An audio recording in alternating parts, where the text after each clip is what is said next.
Love's strength crosses another force. Power's residue feels hollow. Mother Nature's records highlight the unnatural. Welcome to Hiddenoaks.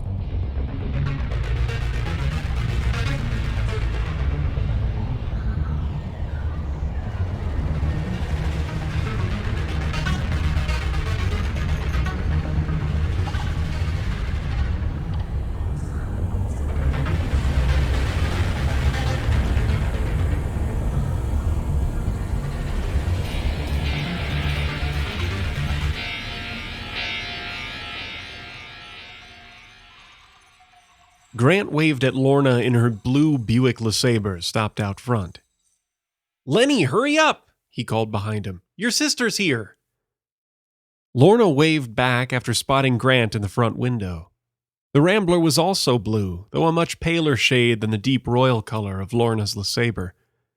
The roof of the Rambler was black, making the entirety of the home a stark contrast against the greenery of the nearby wood. Grant lived with his boyfriend Lenny at the edge of Hiddenoaks. He'd met Lenny at the gay 90s nightclub in downtown Minneapolis over a decade prior when they were young 20-somethings cruising for a night of fun and any chance to be themselves. It was 1999 now, but the gay 90s had been called that since the 50s for very different reasons once, before it was eventually connected to a neighboring gay bar, Happy Hour, in the 70s. Experiencing the gay 90s in the 90s was one of Grant and Lenny's favorite claims to fame.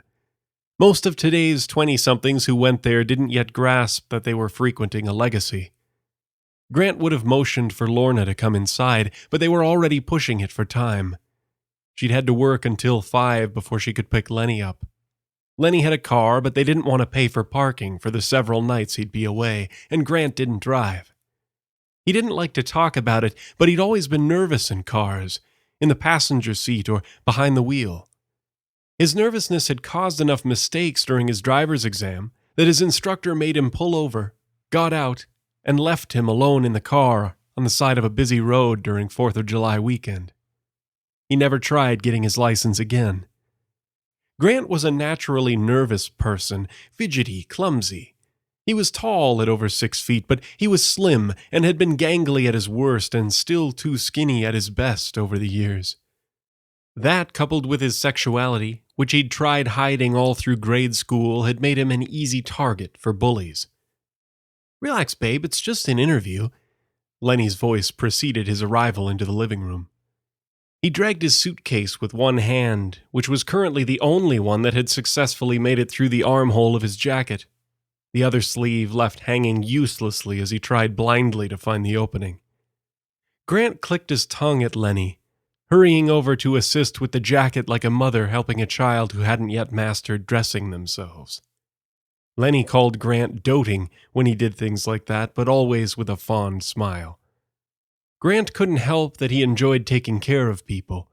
That's why he worked as a nurse at the New Brighton Care Center. He specialized in transitional care for surgery patients or survivors of debilitating illness so they could recover enough to return home. He couldn't deny that another reason he'd chosen working with the elderly and feeble was because they made him feel less anxious. Anyone could deliver a sharp barb, but at least the patients at the care center weren't anyone Grant would ever have to run from or defend against with fists. Grant had neatly styled auburn hair and green eyes. His nose was naturally crooked, which he'd always hated, but Lenny said he adored. Lenny said he adored everything about Grant, even the moles that littered Grant's skin, almost, but not quite as densely as freckles. "What would I do without you?" Lenny said, pausing to allow Grant to finish helping him into the jacket.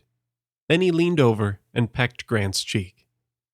Lenny was the antithesis of Grant.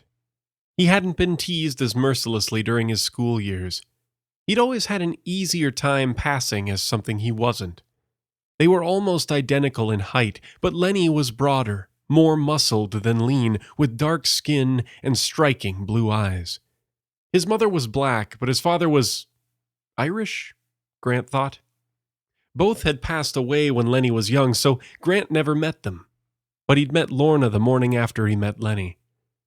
Lenny had been Grant's first and only one-night stand, which Lenny insisted on reminding him wasn't really a one-night stand since neither of them had ever been with anyone else again afterward. Lenny had taken Grant back to his place that night, not too far from where they lived now, and not too far from where Grant had grown up in Arden Hills. Lorna was living with Lenny at the time. She still lived in that house, and had come down for breakfast saying, "You bring someone home last night?" assuming Lenny's company would be gone. "Yep," Lenny had said. "Slut," she'd spouted back, only to finish her trek into the kitchen to find Grant sipping coffee across from Lenny at the kitchen table. She'd apologized profusely, but Grant simply laughed. They'd been good friends ever since, and Lorna came over for dinner at least once a week. Grant's family still thought Lenny was short for Lenore. Lorna honked, even though she could clearly see them both framed in the front window. Lenny thrust his middle finger at her, and she mirrored the gesture back. She had the same dark skin and blue eyes, though her hair was always in some sort of intricate braids, different every time Grant saw her, while Lenny kept his shorn hair almost to the point of being fully shaved, leaving only a dark shadow, complete with widow's peak. "It's not just an interview," Grant answered Lenny's previous comment. "It's crazy to think that if you get this job, we'll be moving.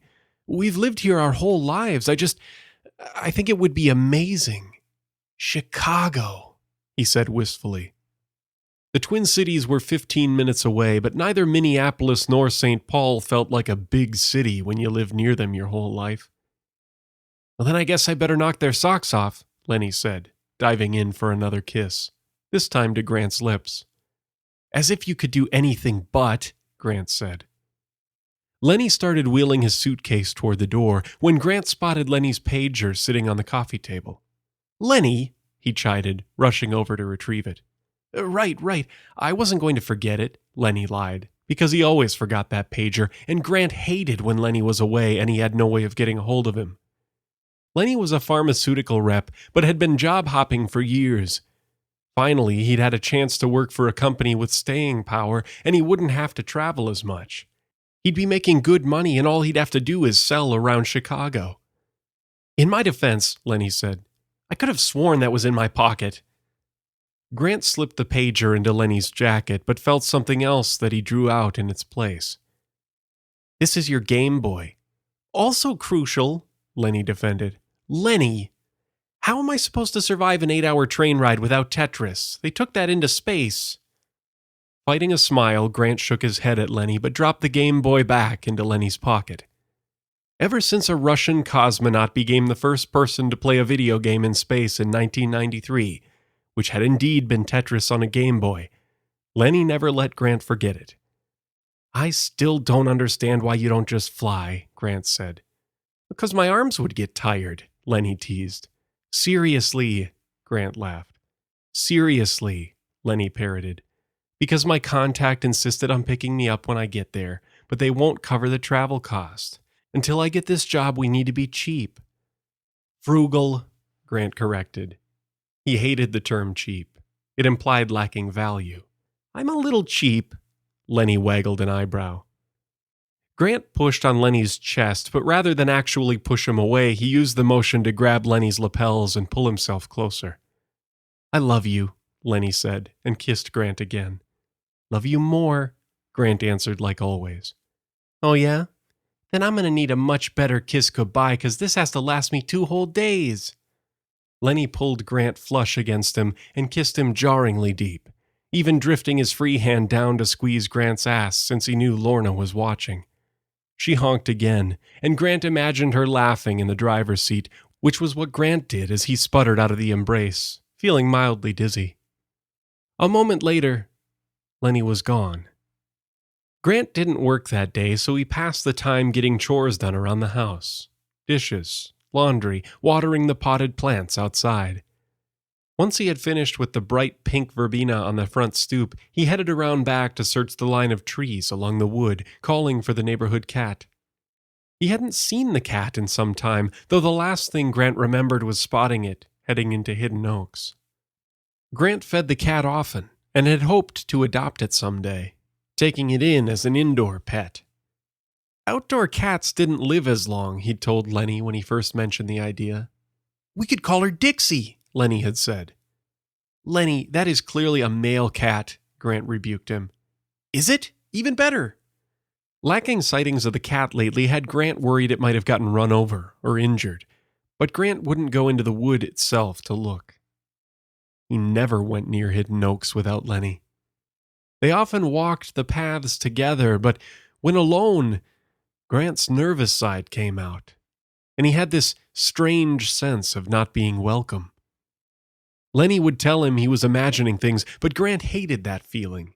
It was like being bullied in school again, sour and raw. Like hearing his mother talk about hating the sin and not the sinner, as if to set Grant up to finally confess. Like being sneered at when he and Lenny dared show affection in public in front of the wrong person, all conjuring the same thought. You don't belong. Grant set out some water for the cat on the back door steps, but he didn't want to leave any food that would simply rot. After calling the cat for a few more minutes, he went back inside. He relaxed that night, paging through magazines to get ideas for how he might decorate a new house. The Dayton's summer catalog was admittedly disappointing. Grant didn't understand the current obsession with beige at all. He knew he was getting ahead of himself planning curtains and throw pillows, but he and Lenny were both over 35. They'd put in years of hard work with very little to show for it. Grant loved his nursing job, but he needed to change before he suddenly found himself over the hill. He wanted to live outside Minnesota at least once in his life, and it just felt like they were due. Grant had trouble sleeping that night. He always did without Lenny in the house. The temperature outside must have been fluctuating because the old walls and floorboards of the Rambler seemed to settle more than usual. Grant was a light sleeper anyway, and every fresh creak woke him anew, leaving him with the unfair sensation that if he glanced over, he'd see Lenny standing in the bedroom doorway. What finally lulled Grant to sleep was the distant sound of meowing outside. It comforted him to think that the neighborhood cat was somewhere nearby. He didn't see the cat the next morning, but the water dish he'd left outside was mostly empty. He'd hoped it hadn't merely evaporated or that squirrels had gotten into it. No, he told himself, it was the cat, which he decided was a good omen. Lenny's interview would be early that afternoon, and Grant couldn't wait to hear how it went.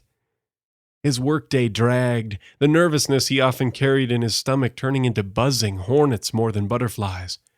He almost tripped over a wheelchair coming around a corner at the care center. Grant was a natural-born klutz and gave himself light bruises from careless stumbles at least 3 times a week, but he prided himself on almost never being accident-prone at work.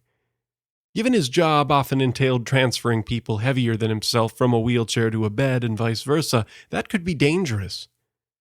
The lack of sleep the night before also made it more difficult than usual to fake a smile when Miss Moran, a 75-year-old recovering from hip surgery, told him for the dozenth time that he was such a handsome young man to still be unmarried. And, you know, my granddaughter would adore you. If Grant had a nickel for every time someone tried to set him up with their granddaughter, he and Lenny wouldn't need day jobs. Grant could walk to and from work in about 20 minutes, so 3 seasons out of the year he tended to do that, even when Lenny was around to chauffeur him. By the time he arrived home that evening, the nerves in his stomach concerning the interview had turned to outright anxiety. He'd refilled the water dish before he left for work, and again he discovered it mostly empty on the back door stoop facing the wood. He called for the cat a few times like yesterday, but again, nothing came. Grant showered and changed into sweats and one of Lenny's Henley shirts in the heather blue. The shirt was too big on Grant, but he liked the softness against his skin after a long day and the reminder of Lenny's blue eyes. Contemplating what to have for dinner, which was always difficult for Grant when cooking for one, the contents of the refrigerator made him debate ordering a pizza or Chinese. But he didn't want to use the phone and miss Lenny calling to tell him about the interview. He didn't even want to risk paging Lenny for the time it would take tying up the phone line in case Lenny might call him at that same moment. The house settled with a sudden yawning groan that was usually only possible at night when the temperature dropped. Grant hadn't remembered hearing anything about a storm or cold front coming through, but he dismissed the noise and closed the refrigerator door. Maybe it would be worth the quick call for Chinese if the weather was going to be drab. "Ah!" Grant yelped. His thoughts chopped at mid-formation as he turned to see Lenny standing in the bedroom doorway. "What the hell, Lenny? You were already home? How long have you been home? Did you sneak in while I was in the shower?" Lenny didn't say anything. His expression seemed far away, and he looked like he was in the same clothing as yesterday. That itself wasn't strange, since Lenny preferred to use the same travel clothes if he was just going to get 8 hours of train on them again. Only, that timing wasn't right. Even if Lenny had hopped on the next Amtrak after his interview, he wouldn't have arrived home until after 10 tonight. "Lenny?" Grant stepped toward him, worried now because Lenny wasn't saying anything, and he was never the quiet type. "You're freaking me out. What's wrong? Did you not get the job? Did you even go to get the job?" After so long a pause that Grant thought Lenny was a statue about to topple, Lenny's blue eyes shifted focus, and he blinked for what seemed like the first time since Grant had spotted him. "Job? Don't be coy right now, Lenny." Grant felt a spike of anger tamp down his worry. "It's not funny. Unless it really isn't funny? Oh, God. You didn't get it, did you? You didn't get the job." "Didn't get the job," Lenny said finally. Grant had never seen him so distraught that he could barely get his words out. "Oh, Lenny." He reached forward, throwing his arms around Lenny's neck to hug him close. "It's okay. I know we both wanted this, that I really wanted this, but it's not the end of the world. We'll figure something else out. I'm so sorry." "Sorry," Lenny echoed, his voice shaking as his hands came up to wrap around Grant's waist. Grant didn't know what else to say. He wanted to be angry, but at the world, not at Lenny. He didn't even really want to grieve the loss of that possible future in Chicago when Lenny was clearly doing enough grieving for them both. "How did you get back here so fast anyway?" Grant asked. "You flew, didn't you? I suppose I would have done the same. I'd just want to be home too." Grant tried to pull away, but Lenny's grip tightened around his middle. Grant smiled into Lenny's shoulder and tightened his hold too. The shrill cry of the phone ringing made Grant suck in a sharp breath, but again, when he tried to pull back, Lenny held on tighter. "Lenny," Grant huffed, "come on, I can barely breathe. Let me answer the phone." It rang again, almost louder, only that had to be because of how quiet the rest of the house was. Phones didn't ring louder to get your attention just because you didn't answer the first time. "Lenny?" Grant pried more forcefully and finally managed to stumble out of Lenny's hold. "It's okay. You can hold me all you want once I see who it is." The phone had rung a third time and was about to ring a fourth when Grant reached it. "Grant Ship," he answered. "Guess who knocked their socks off?" Lenny's voice came over the line. The receiver nearly dropped from Grant's hand because he was looking at Lenny, standing in the living room. "Babe, you there?" Yes? "I got the job. Are you that stunned? I figured you'd shriek for joy, not give me the silent treatment." No, it's just..." Grant had no idea what to do.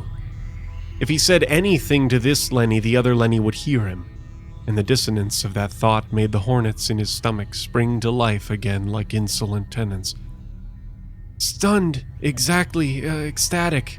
Can't wait to hear all about it," he managed robotically. "I'll catch the afternoon train tomorrow. I figure I might even splurge on a cab instead of bugging Lorna. And the next night, we are going out. I'm talking Manny's, whatever you want. You can even be a heathen and get the lobster instead of a steak." "That sounds amazing." "Got you all choked up, huh? Better not rack up our long-distance bill too badly, though. I love you, baby. This is going to be a whole new chapter for us." The click of Lenny hanging up came through, and Grant continued staring at Lenny. Not Lenny? Who had slumped down onto the sofa. Who was it? The other Lenny asked, stilted like someone tasting the words for the first time. Mom, Grant said, lowering the receiver slowly. Planning to remodel the kitchen, you know her, has to tell everybody everything. Lenny nodded and looked off blankly toward the front window. While he was turned away, Grant picked up the phone again and dialed Lenny's beeper.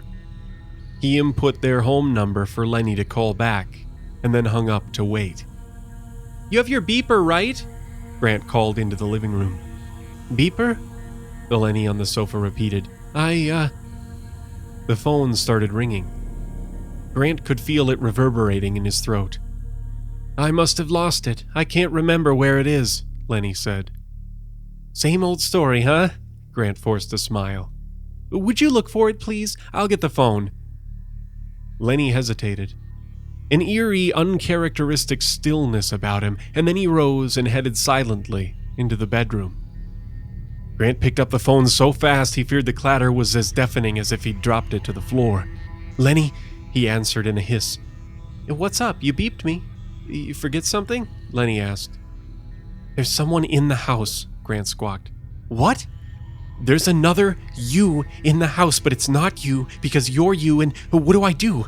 Grant asked in a frantic whisper. I'm coming home right now, Lenny said.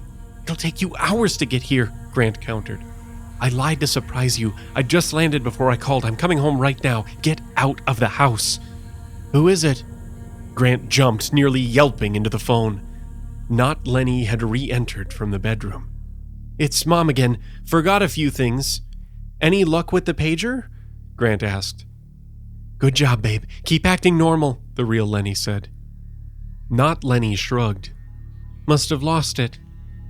I'll have to staple the next one to your belt, Grant laughed in a way he hoped sounded genuine.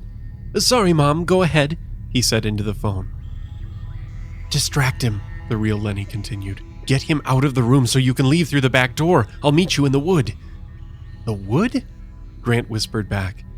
As much as he disliked being near Hiddenoaks without Lenny, he liked it even less at night. But anywhere else he ran would be too visible. Okay. Go, Lenny told him. As soon as you can get outside, run. I love you. Love you more. Grant hung up and steeled himself for what he had to do. He couldn't be nervous disaster Grant right now. He had to reach the wood. He had to reach Lenny. Lenny? Grant called after a slow, calming breath. Not Lenny sat on the sofa again, looking just as distant and still not having removed his jacket. I know what we need. Why don't you dig up our copy of the MST3K movie and I'll order Chinese. We could use a laugh and some empty calories tonight. Mystery Science Theater 3000 was a locally created television show that had found national appeal and even had a movie released theatrically a few years ago. Silhouettes of a man and his two robots would watch bad movies for an evil scientist's nefarious research. It was a ridiculous premise just to make fun of old films, but Grant and Lenny loved watching it together. They'd seen the movie in the theater and bought the VHS as soon as it was available. Okay, Not Lenny said. Silly, isn't it? Grant couldn't help mentioning. In the movie, this island Earth, the aliens have all this technology and they still can't make themselves look believably human. Yeah, the real thing would probably be like pod people and we'd never know the difference. Huh. Not Lenny gave a faint chuckle. Finally seeming more like the real Lenny. Like he was learning. Grab the tape, will you? Grant said. I'll order the food. Not Lenny nodded. But when he rose from the sofa, instead of turning into the bedroom, he started toward Grant. Grant tensed, especially since once Not Lenny reached him, he reached for him, and Grant felt frozen, unsure what to do, as Not Lenny drew him in for an embrace and kissed him. How right and normal and like Lenny it felt made the whole thing even more wrong, like the hornets in Grant's stomach had started to sting him from the inside. He kept waiting for one or both of Not Lenny's arms to turn into tentacles. I love you, Not Lenny said.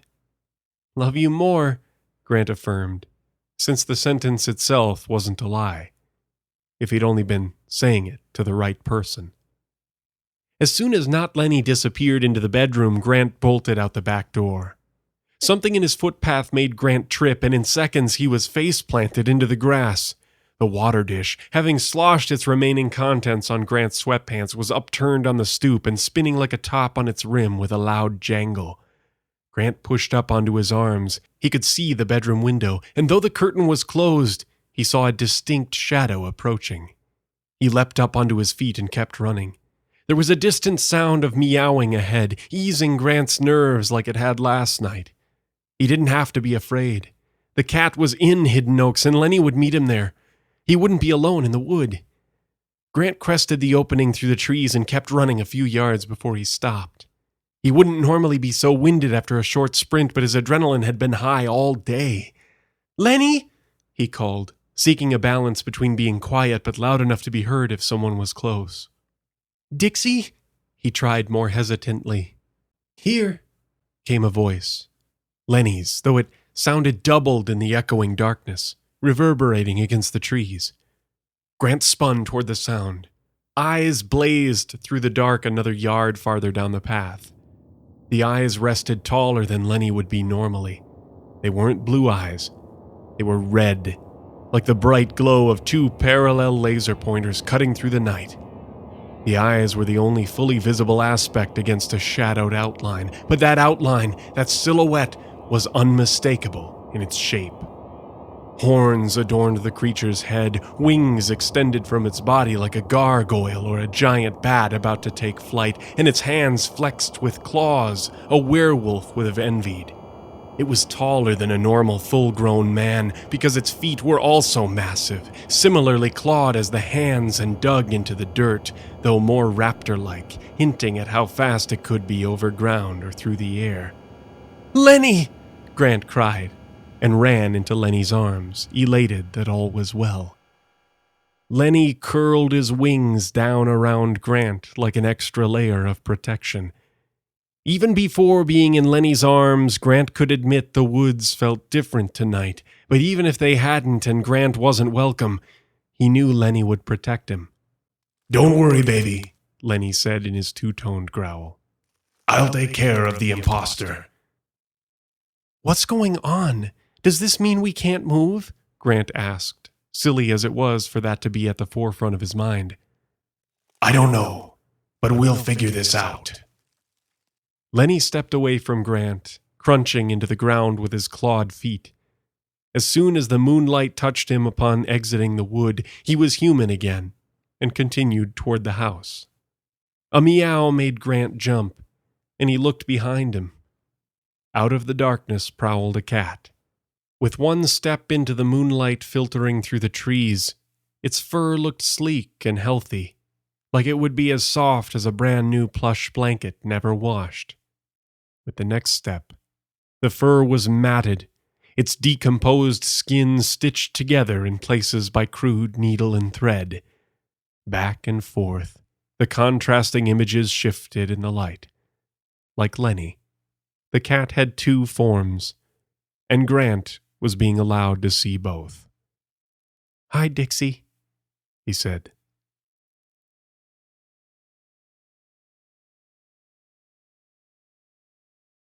There is no such thing as cold. There is only absence of heat. The days were shedding their warmth and length, and the nights were making increasingly persuasive arguments that there was such a thing as cold after all. Mud, as ever, made itself useful as thermal insulation without interfering with connection. Connection is everything, and for a while I thought I had lost it forever. But already I have gotten ahead of myself. Suffice it to say, without connection, cold and all the other fictions would become overwhelming. It is important to observe and remember the natural state of things and to be mindful that changes to that natural state are themselves natural. At the grandest scales, the most elegant and autonomous cosmic dances birth and consume galaxies. No amount of effort here in our own little scale can trip that up. That is neither a failure nor an excuse. It is nature. I remember when the question began to congeal, where is she? The bitterness of it, jagged and unready and sudden, but again, that came later. There is no such thing as darkness. There's only absence of light. No decision, no moment can avoid representing a trade-off. Some time ago, in order to remain here in my plot, I traded away my eyes. They were and are not needed here. The ambient truth of this place was and is so bright that as long as I might touch it, I might understand it. By the time that bargain was struck, I knew the paths and the gates by heart. Even if I hadn't, they were visible by every meaning, with one minor exception. I had joined with the plot.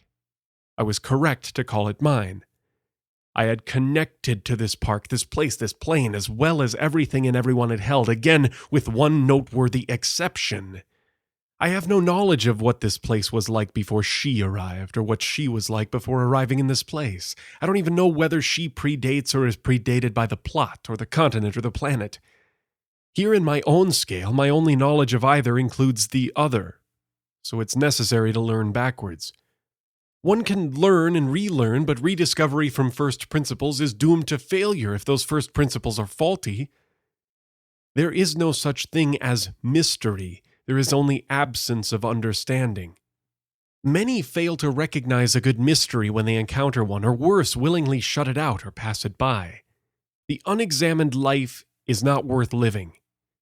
I would love to commune with Socrates here, in this place, to acknowledge and confront the limits of one's own understanding, even one's own expertise, that is wisdom, that is science, that is the goal of continuing to set goals. I chose to understand this place.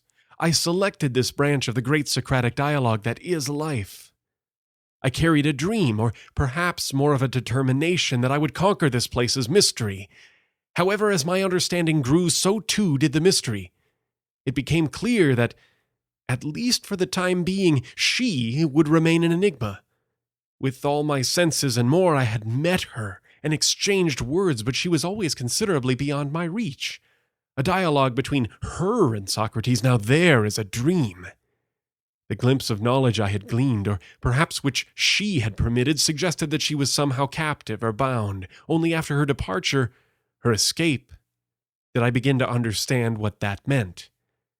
Cognizance of natural state fails without context. The natural state of a living organism when deprived of air is to become a dead organism. Air and vacuum, and even life and death, are components of context.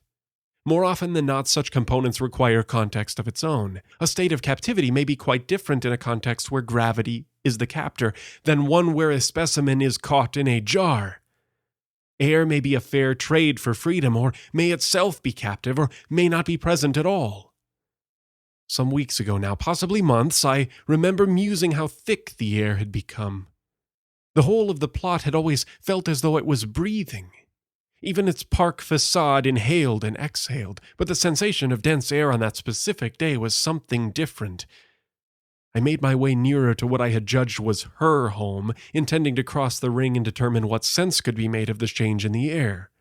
What had led me to believe I was entitled to such information, I don't recall. But I needed that answer, the way a sprout needs the sun. Reach. I had to reach. I can only describe what happened next as the ground itself ringing like an enormous gong, and the shock of it must have thrown or toppled me. My plot had rendered me unconscious before, but not via blunt trauma. I awoke to an entangled nest of pain above my forehead, and I was terribly weak.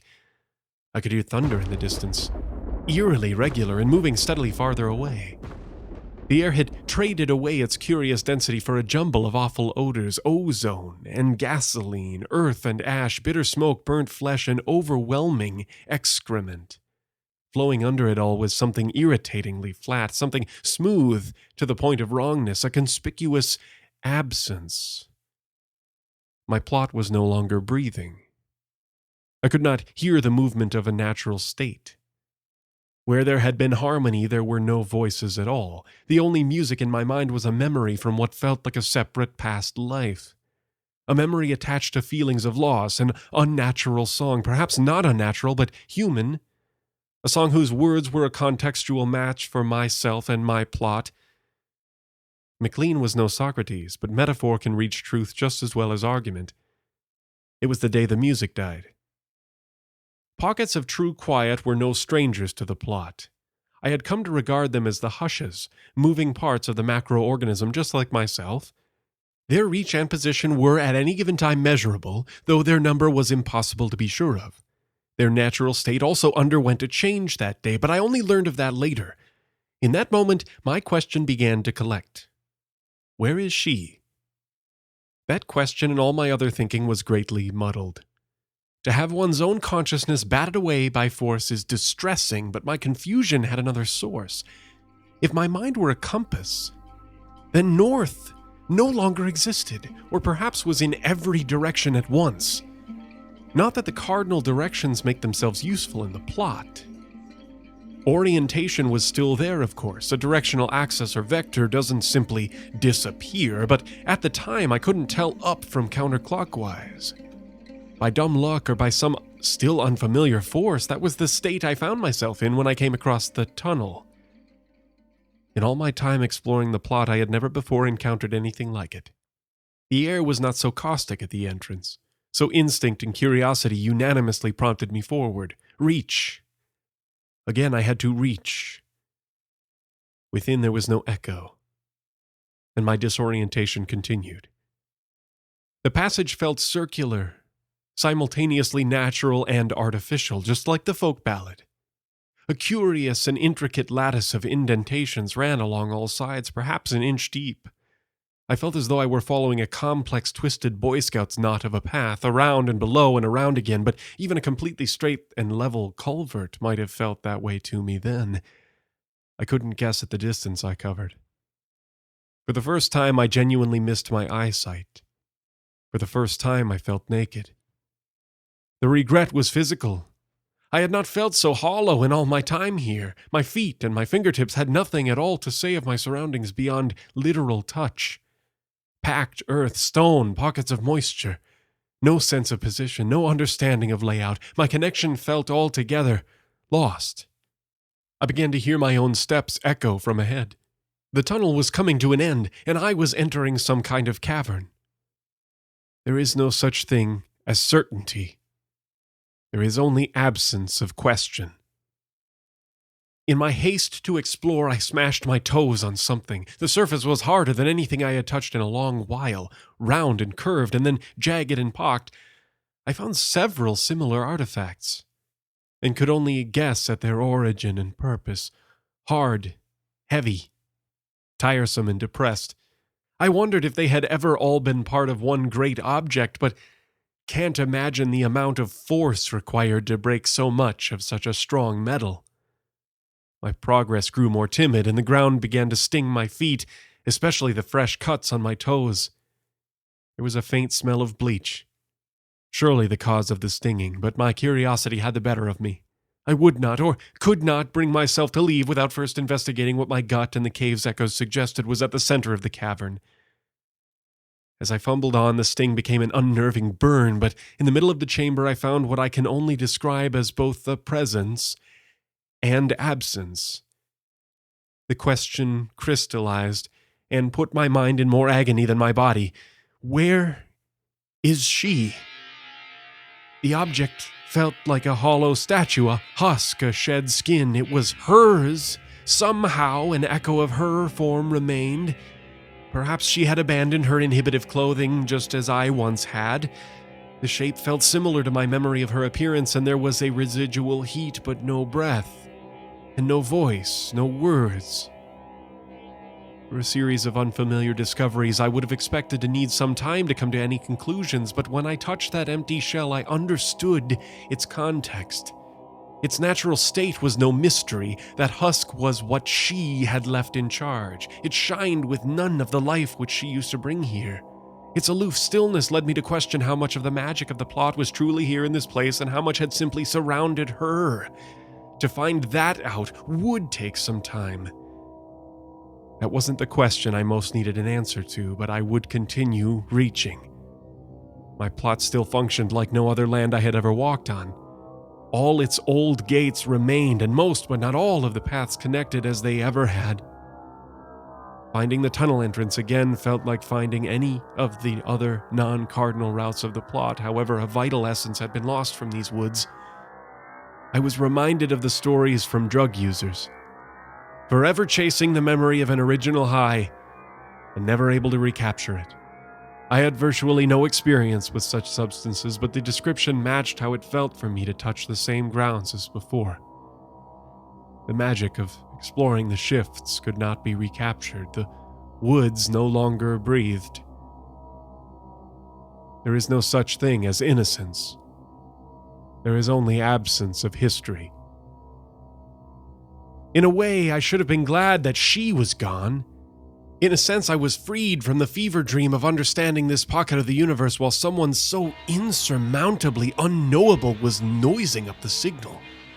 I could have left. A choice which had never crossed my mind prior. The draw of the plot, I felt, had been reduced to little more than a suburban park with hidden passages, a parlor trick played with a dozen acres. And instead of extracting a price for allowing my presence there, the new sheriff in town desired only solitude. Others no longer walked, jogged, rode, or played in the park. I hypothesized that somehow her knack of making decisions for others to follow had been shared, or perhaps shed, into that otherwise empty shell. On several occasions I woke up walking.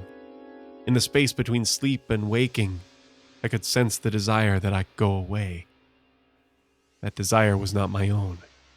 It was an instruction, an eviction order, delivered as though I had not earned my place here, as though I had not paid for my keep, as though other lives had not been paid in the exchange. After she was gone, I gradually began to feel more human. Not exactly like riding a bicycle, but perhaps like stirring up long dormant memories and feelings while looking through a photo album. I could never forget the day I lost my eyes, but I began to remember it differently. The faceless men in black were not faceless. They were possibly not so different from myself. They had known even less about what they were stepping into than I originally had. She had snared them. Even then, I had felt it. She'd trapped them and she'd crushed them like bugs. She made it sound like an agreement, a bargain, but I had never agreed to that, had I? Those lives weren't mine to give. The decision was not mine, or even hers to make. Things had only unfolded that way because all decision and action, cause and effect, had become so warped in her presence. Even her husk could impose and overrule, but I was the one left with the memories. The sound of grown men screaming as their flesh and bones crumpled. The sight, my final sight of those living organisms becoming dead organisms. One of them, though, had gotten away. I could no longer imagine his face. And I thought I remembered feeling that he too had been snared. But he had gotten away. I was sure of it. I remembered I had pushed him out. I had ejected him for his own good. In its own context, maybe it wasn't so different from the way the husk was then trying to eject me. Perhaps that was where my resentment were coming from. This place was my own, and next to her, I was the one with authority here. I could keep others away, keep them safe, if indeed that was the point. But if that were the case, why had it only become important after she had gone? Why were the rules changing? And why did I feel abandoned by a figure which had clearly thought so little of me in the first place? It is the natural state of a person to have irreconcilable emotions. Feelings which recontextualize everything the person experiences, seemingly beholden to no form of truth or reason. I had not missed being a person. There is no such thing as silence. There is only absence of sound. This place was my home, and it used to spin a kind of poetry. Thought and belief and comprehension would float on the breeze, penetrating and uplifting anybody who bothered to pay attention. I could experience the harmony and hear the cycles. My mind's eye would imagine a thread, a fine, glistening line wisping away out into the cosmos. I felt like a child watching fireflies. A spectacle not exactly rare or miraculous, but with a similar air of serendipity and wonder. Ironically, visions such as those became more frequent under the husk's reign. The same thread, extending outward like a kite string, would appear stretched out, then shorten and stretch again, all the while slowly bending and redirecting until stretching off and becoming too faint to perceive. Every night these images, these feelings would barge into my mind. Every night with less wonder and more invasion, every night slicing through my increasingly fragile slumber, the fibers always flowed in the same direction that a broken compass finds north, nowhere and everywhere. The nights had become cold enough, were there such a thing, that I decided to move my makeshift sleeping den into the new tunnel. It was wider than the nook which I usually settled into, so less efficient at retaining heat, but also far less exposed to the increasingly chilling wind. After spending more time keeping still within the passage, I realized that the quiet all around me was still as well. The hushes had gathered, assembled, and stopped beneath the ground. An old feeling, a glimpse of backwards learning, fluttered in and out of my mind. Abrupt change was everywhere already, but I came to know that it was only a herald, a local effect of a larger-scale dance yet to come. I had nearly fallen asleep when again the glowing thread appeared to me. Something was different. Maybe the tunnel was acting as a sort of lens, or maybe it cut out some mental wavelength of interference. Maybe the hushes amplified the signal, or reduced the noise, or both. Whatever mechanism was at play, it was clear that my kite string analogy was not far off. There was an anchored point at the end of the ethereal line which waxed and waned in intensity and length as the other end slowly moved about. The sensation was as close as I had come to seeing since she had gone. It was only a simple, faint line, but it felt more familiar than anything had since the day the music died. At distance, I felt like I could almost read it, sense it as a drop of my own wayward connection. I walked in the direction of the gently arcing glimmer, into the tunnel and toward the chamber. Without an understanding of context, a person continually walking towards unfamiliar phenomena may seem brave or foolish or mad. Bravery requires both fear and strength, and foolishness requires either ignorance or insolence, all in greater measures than I carried. Madness, I must allow, could have played a role, but there is a great deal more context required surrounding madness itself.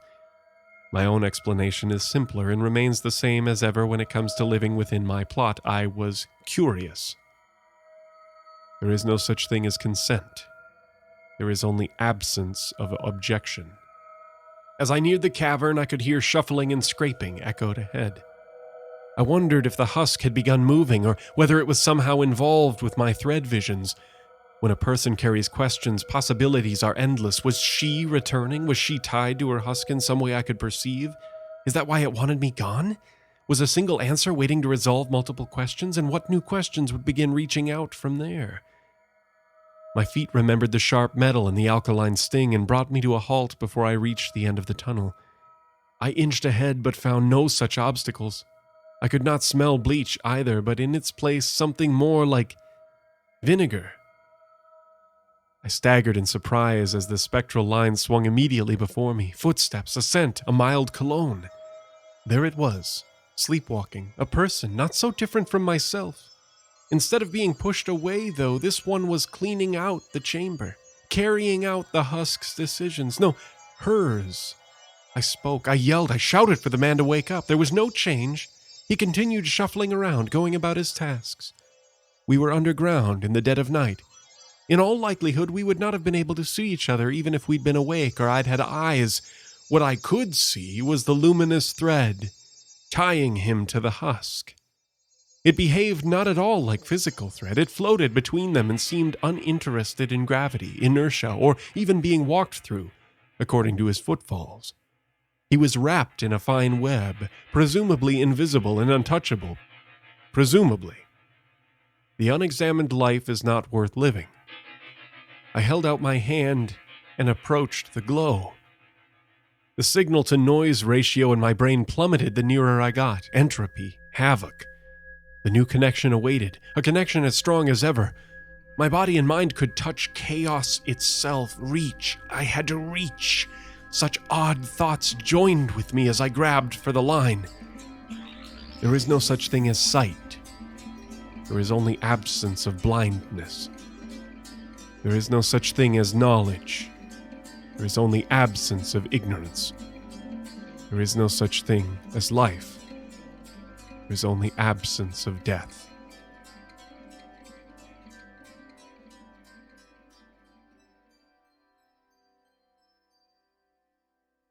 The rhythmic pattern of the yellow highway lines passing into the left corner of his windshield hypnotized Larry as he drove. His many thoughts, as always, were turned toward nature and the outdoors. He was also thinking about the call that had him heading into the field this early in the morning. The Dodge swerved as his head bobbed in a nod. Elements of the modern world often served to tire him. Artificial scents, mechanically warmed or cooled air, they dulled his senses and fatigued his mind. What he called dirt time served to liven his soul. Only when he was in the bush did he feel truly awake and alive. He could listen intently to the bassline symphony, the sharp, shrill alarm calls of the birds, the loamy scent of detritus or fresh aromas of trees and flowers, the round ball of a stone through the soft sole of his moccasins, or the inner geography of a track in the dust. These things were real, and with awareness came awakening. The sky of a bright Minnesota November day, a crisp and uniform robin's egg blue, stretched out nearly unbroken to every horizon. This took Larry back to his days out in Big Sky Country, where he had begun his training in much of the natural sciences and studied for his career in forestry, fish, and wildlife. Many times out west, the sun would beat down unabated, its rays tearing away at everything in their path, unhindered by any source of shadow whatsoever. But today, here in northwest Hennepin County, in spite of the expanse that extended all around, the sun always seemed to be hiding itself behind one of the few small, wispy clouds in the sky. It seemed as though someone was trying to keep pushing an ashen clump of dirty wool between it and Larry, to continue to cast a shadowy pall over his day and the events that had found their way into his life. As the mesmerizing blur of the road lines continued, a vision came to Larry's mind. It was of a pyramidal ebony metronome. It was clicking away atop a panel of blonde-stained wood that contrasted heavily with the almost gothically dark wooden panels of an out-of-date music room wall. It was a childhood memory of looking up at one of his Grandma Ina's many pianos at her house in Ely. This fleeting thought was only able to distract him from the main task he had been dispatched upon today. Larry was a large man, and his frame filled the cab of his Dodge Ram pickup truck. He was a cross between the brawny man and Ned Flanders from The Simpsons. His thick brown mustache was a solid rectangular block in the center of his face. He wasn't tall but wasn't short, and had the broad build of a lumberjack and the dark, creased, weather-worn skin of someone who had spent many years exposed to the outdoors. He squinted his eyes. The passing lines, the warm breath of the heater blowing upon his face, and the cozy memory of his grandmother's house caused him to close them completely and drift off for just a second. He was jolted back to full wakefulness when he crossed the rumble strips. His thoughts returned to the present. He remembered the faces of the two men he had met at the Rogers truck stop only 30 minutes or so before. The location was an unlikely one. Normally, when he got a call about some trouble from a law enforcement officer or a concerned citizen, or in this case, both, he found himself meeting them somewhere out in the bush, not some greasy diner on the edge of the interstate. The faces he was greeted with when he sat down at the booth told him nothing about this interaction would be normal. He saw the wide, unblinking, and hyper-vigilant eyes that darted here and there like gazelles running from a predator. With that and the pallid emotionlessness of their faces, the two men appeared to be stuffed full of tightly wound springs that were ready to burst out in different directions, the slightest pin drop. He knew this look well from his time in the wild. As a hunter and a tracker, he had become hyper-aware of it. It was the look he had seen in the eyes of many trapped and frightened animals who were aware of their own low positions on the food chain, and on the faces of many lost civilians and cornered fugitives. It was the look of something that was gazing upon capture or death, or who had stared it down only to realize that it would soon see it again.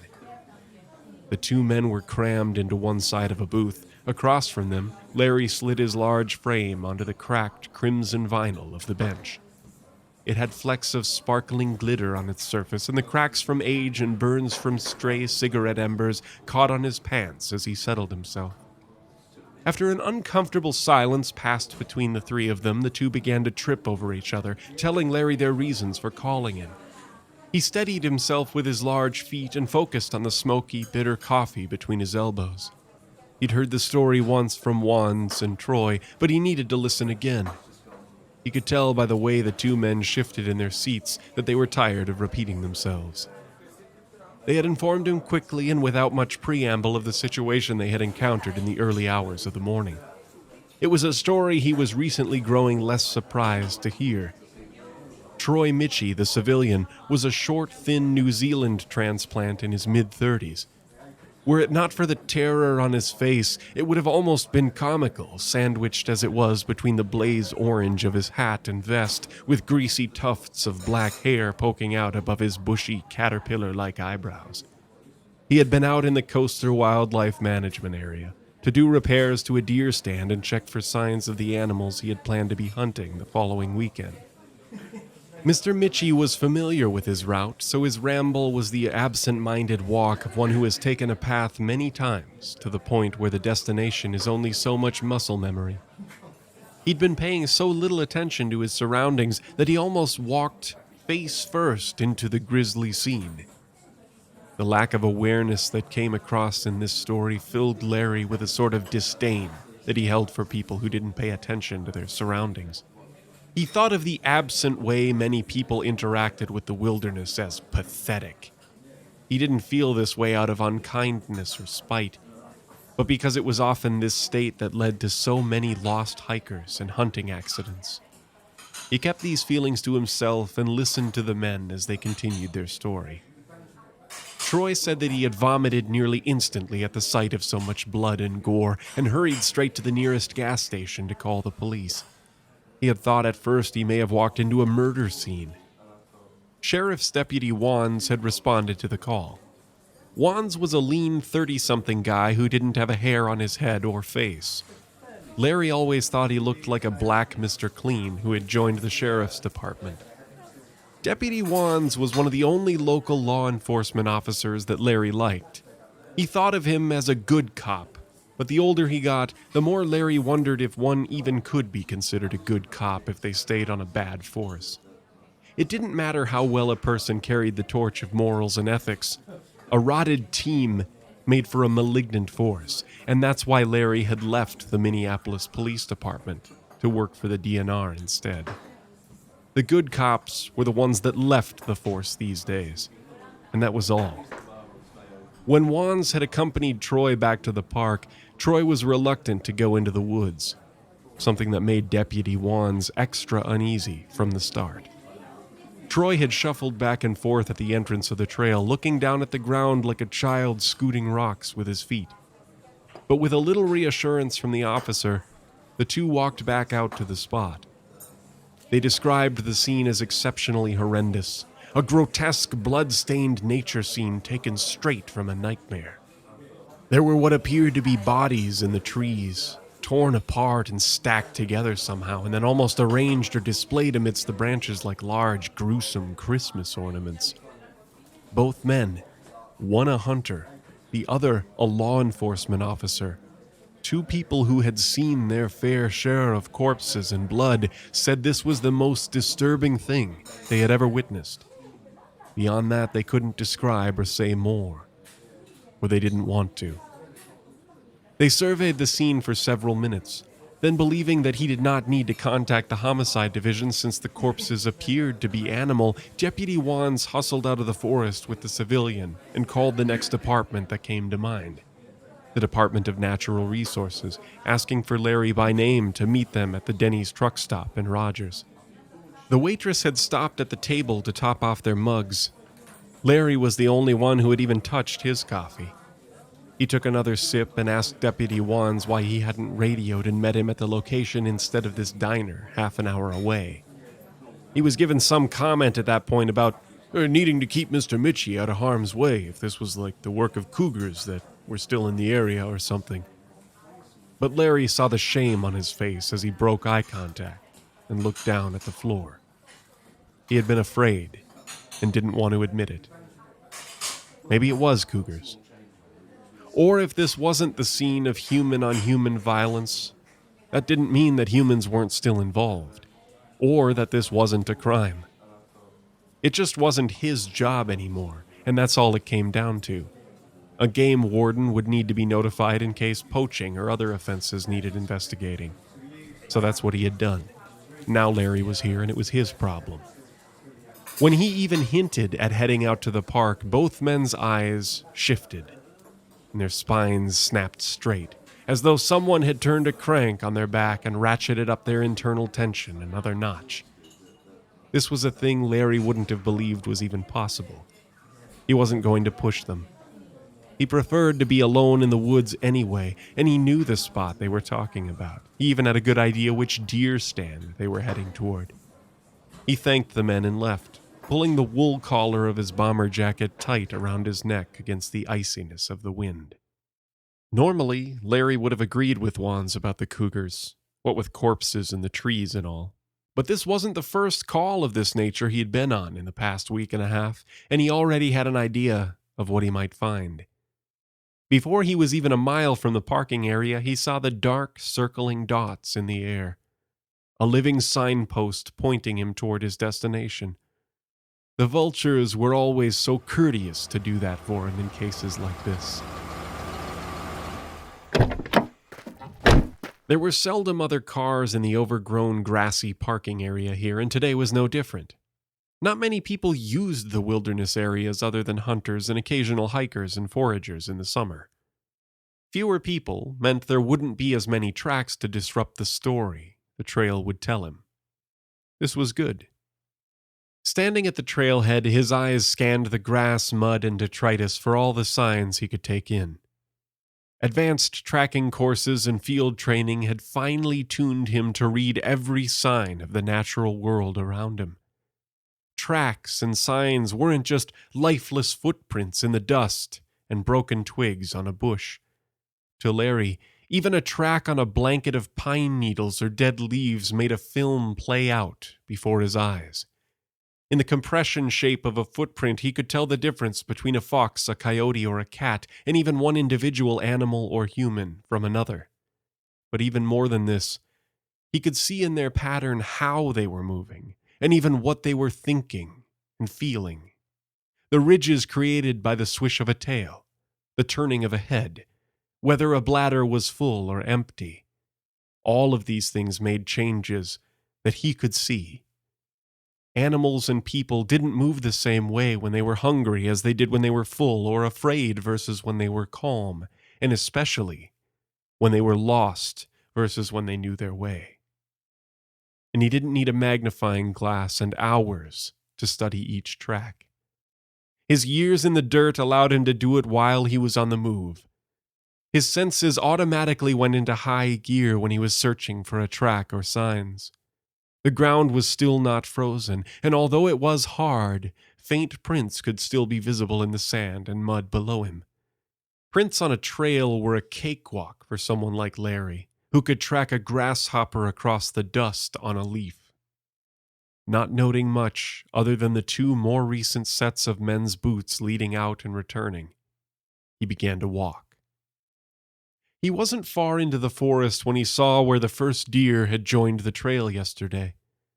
The lighter impression from every other hoofprint on the right side told him that it was either a different individual than the one that had made the older tracks, or it had developed a limp in the last 48 hours.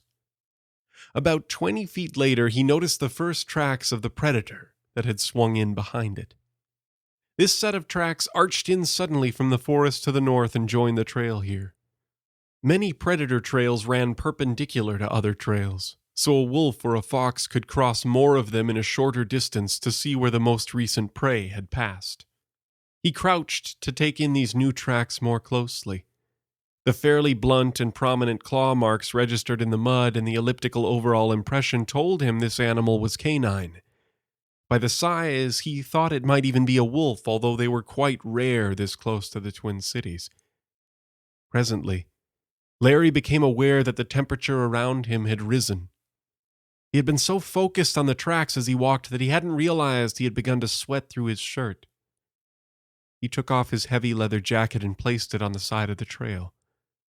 Continuing on, he followed the boot prints of the two men, and these followed the tracks of his most recent deer and wolf. He lost himself in the film his mind played as he scrutinized the outlines of each print. He could see the deer limping slowly out in front, taking breaks. It was unaware of the hungry predator following not far behind. Sweat ran down Larry's forehead. Dark pools of perspiration spread out from his collar and beneath his armpits on his flannel shirt. Focused as he was on the tracks, he was only slightly aware of how stiflingly hot this cold day had quickly become. Then suddenly the tracks had ended. The film stopped and Larry was back in the present. The day was quiet except for his labored breathing. He had lost his wide-angle vision of the world around him, and he had been too focused on the ground. The noonday sun was high, and though it was still sheltered behind the only cloud in the sky, the heat bored into him. He tore open his shirt, losing a button in the process. He watched it fall as if in slow motion to the darkness where the trail died in a black carpet before him. It spanned out across a clearing that opened across the trail. Even bending down, Larry couldn't quite tell what he was seeing. Coughing harshly but lost in awe of what he was looking at, he reached out a hand toward the blackness, and as he touched it, it quivered beneath his hand, and a droning buzz instantly filled the air. The sound hummed in his ears and was so all-encompassing that it seemed almost to be coming from inside of him. Then the flies rose in a cloud, obscuring the world around him. It was as though he was in a living blur of television static. He had never seen so many flies at one time before. There must have been tens of thousands of them. The heat rose further as he crouched there, engulfed in their haze. Then, in an icy flash, the November chill returned, and the flies quickly melted away as they fell into the brush on either side of the trail. Now that the world was again exposed, he saw that the area they had been covering was matted with congealed blood. It would have taken gallons to cover that much ground, but there was something else, too. Before he pulled his hand away from the ground, he noticed a retreating warmth within the soil and what he could only describe as a pulsing quality to the earth that made him feel simultaneously queasy, afraid, and ready to fight. The mess led into the clearing, and looking ahead again, he saw the hunter's deer stand. An old gray wooden platform built as a triangle between three trees with a turquoise spray-painted dot below each corner. He began to shiver as the breeze reminded him of his sweat-soaked clothing and his jacket on the side of the trail a half-mile behind him. He rebuttoned his shirt and remembered to relax his shoulders to improve warmth and blood flow, and got to work. The flies were new, but the rest of the scene was so far the same as the others. He just hadn't found the spot he was looking for yet. As he entered the clearing, he saw it. In the widest portion of the blood spray, an ashy, jagged line about 10 feet long burned into the ground. This is exactly what he had seen before. He jogged over to it, no longer needing to carefully assess the ground. There on the other side of the jagged line were the prints he had anticipated. Large, triangular, and somewhat irregular from one to the next, they seemed to step out of nowhere after this distinctive line in the frozen dirt. The span the steps took changed as it moved forward. It was as if the rate of speed at which the thing that made them changed with every few steps, or its physical form did. 10 days ago, Larry had never seen or heard of anything like this, other than the description of the footprints of the monster in that North Woods story by Algernon Blackwood his dad had read to him as a kid. These prints reminded him of that story for another reason. As he followed them, here and at the other places, the outlines of them took on strange characteristics. Either rimmed with jagged white ice crystals or scorched across their border as though made by the same fiery substance as the burned line behind them. The words of the French guide in the story played in his head. "Oh, my feet of fire! My burning feet of fire, oh, this height and fiery speed! Flapping wings and the alarm calls of several crows brought his eyes up from the ground into the tree branches at the end of the small clearing. Hanging just above eye level amidst the tangled boughs of several poplar trees, a mass of intermingled corpses greeted his view. A rib cage and organs was upside down and showing in a way as to resemble wings in flight or a pair of moose antlers. At first glance, spotlit by the sun, it looked almost like a grotesque, bloody, winged angel made of ripped flesh. He approached the carcasses, for he already knew it to be more than one. He could see canine and deer legs protruding from the mess. Just like at the other scenes, he saw no torn skin. He saw no wounds or punctures, just more blood spray than he could ever imagine, and a mass of flesh that seemed to be made of multiple animals mashed together by force and turned completely inside out, without having been cut, bitten, torn, or injured in any other way. The only thing separate from the mass was another new element. Lying on the ground directly in the center of another 10-foot jagged scorch line lay two hearts, assuredly the two that would be missing from the corpses in the trees. They sat side by side and were stitched together with a zigzagging line of cobwebs. He looked back down at the ground to confirm the final detail. Following the half-frozen, half-scorched amorphous prints, he approached the monstrosity in the trees. The prints, just as he knew they would, seemed to stretch out as they would with an animal gaining speed as he walked. The span was nearly 10 to 12 feet for the last few steps. Then, as suddenly as they had appeared on the other edge of the clearing, the final footstep stopped at the pair of hearts on the burned line. Something in him was sure this wasn't some hoax. It wasn't like those crop circles all the news stations were going on about. It wasn't poachers or cougars or occultists. These tracks, the way the forest seemed to react to these scenes, the way the animals weren't afraid and wandered into them as though there were not humans around, he knew this was something else. Some kind of natural thing, or at least naturally unnatural. He picked up the hearts and held them before his face. He could feel a hint of humid warmth spear itself into his nervous system.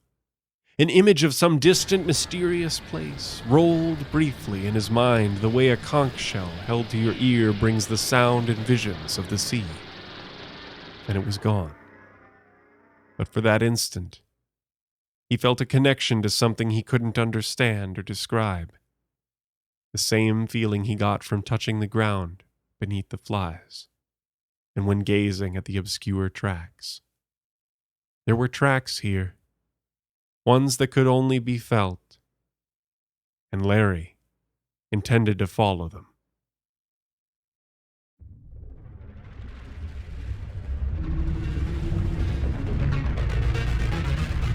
The Hiddenoaks podcast is a collaboration between Patrick W. Marsh, Robert Don, and Owen Swerkstrom. The story The Call was written by Amanda Mavison, a local gay romance author who dabbles in various subgenres. You can find more of her works, including a recent horror short, The Tea House, in ebook and audiobook form at Amanda Mavison, that's MEUWISSEN.com. The story Absence, written by Owen Swerkstrom. The story Tracks, written by Robert Don. The voice of Hiddenoaks, performed by Robert Don. Original music composed and performed by David Schwartz. Find more of his works at dtschwartz.com. Produced by Robert Don, Owen Swerkstrom, and Patrick W. Marsh. You can support us by visiting our website, hiddenoakspodcast.com, and check out the merch store where you can buy all kinds of cool merch, most of which is made in my basement. You can also find us on Twitter at Hiddenoakspod, as well as Facebook and Instagram at Hiddenoakspodcast. Hidden Oaks is an Ironfield independent production. Thank you for listening, and until next time.